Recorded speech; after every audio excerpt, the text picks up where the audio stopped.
Hurricane Sally live update at 5:40 p.m. Hello and welcome to WKP. Today we're going to be tracking Hurricane Sally today, which is looking more and more likely to be a major hurricane upon landfall. All that and more in this video coming up right now.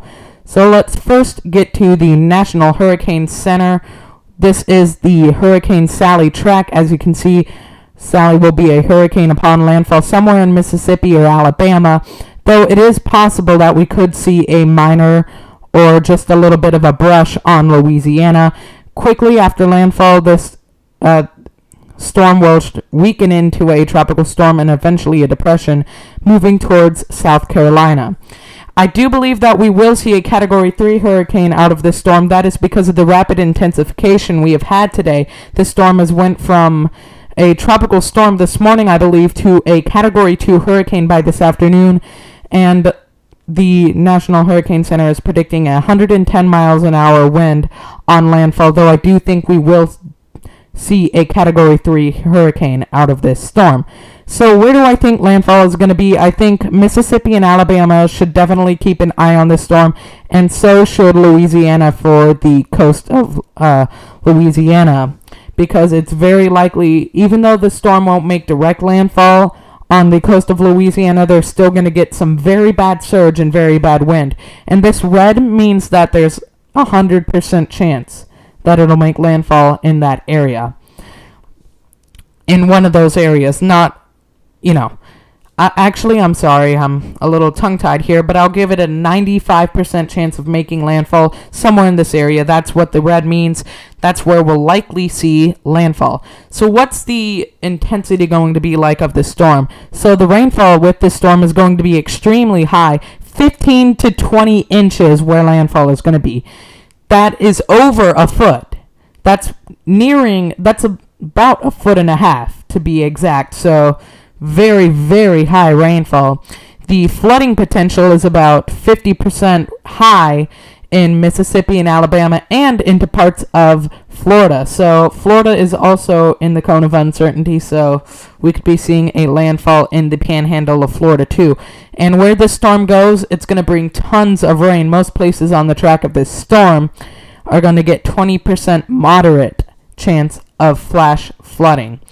And what is the storm surge going to be with this storm? So let me pull up the storm surge map. Here it is, peak surge.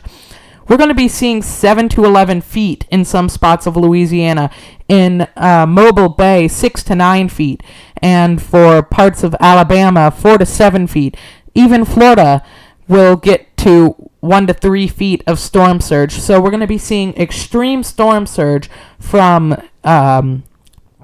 Louisiana all the way to the western side of Florida, the Gulf side of Florida. So a lot of storm surge, and it's not going to be light storm surge, it's going to be a lot.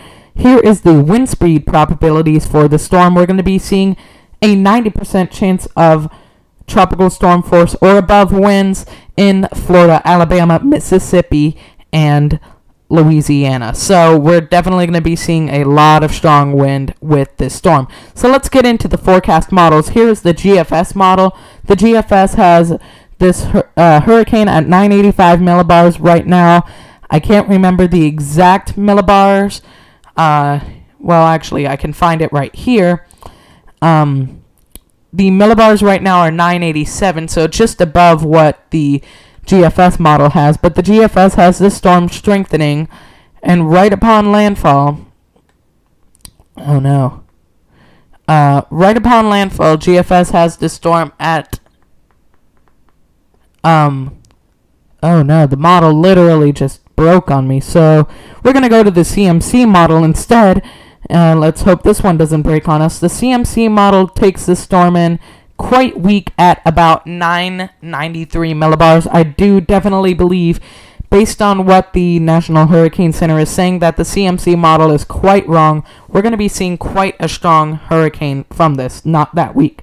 And now we're going to get into the discussion tab, or the key messages for Hurricane Sally. So it's too early to determine where Sally's center will move on shore, given the uncertainty in the timing and location of Sally's northward turn near the central Gulf Coast. This is that is key. Whenever she makes that northward turn, will determine exactly where landfall will be. So we'll have to keep an eye on that. That northward turn will be happening within the day. So keep a very close eye on this. And an extremely and dangerous, life-threatening storm surge is expected for areas outside of southeastern Louisiana. And hurricane storm damage risk reduction system from Port, whatever that name is, Louisiana to the Okaloosa-Walton County line in the Florida Panhandle, where a storm surge warning is in effect. So a lot of storm surge with the storm, and hurricane conditions are expected late today or early Tuesday. Within the hurricane area is southern Louisiana and are expected by late Tuesday and Tuesday night within the hurricane warning area along the Mississippi and Alabama coastlines in the western Florida Panhandle. And life-threatening flash flooding is likely, as well as widespread to minor to isolated major flooding on area rivers along and just inland of the central Gulf Coast. So we're going to be seeing a lot of storm surge with this storm. Let's hope it does the same thing as Laura did and doesn't bring as much storm surge as predicted. And let's hope that the wind doesn't damage the homes and the people in the area too much. But if you live in this area, please get out. You need to evacuate because it's going to get bad. We're likely going to be seeing a Category 2 at 110 miles an hour, which is only 5 miles per hour away from a Category 3. And I do believe we will see a Category 3 on landfall. So please, if you live in this area where there's going to be bad storm surge and bad winds, you just need to get out. I mean, I'm serious. You need to get out. This will likely be a very, very big storm. And don't worry, if you want to see the storm, you'll probably be able to see it on the Weather Channel. They're usually always covering these things. So please keep an eye on your local weather station. Please keep an eye on the news, because that's really important. They'll be able to give you guys a better prediction for where you live. Thank you for watching. This has been WKP.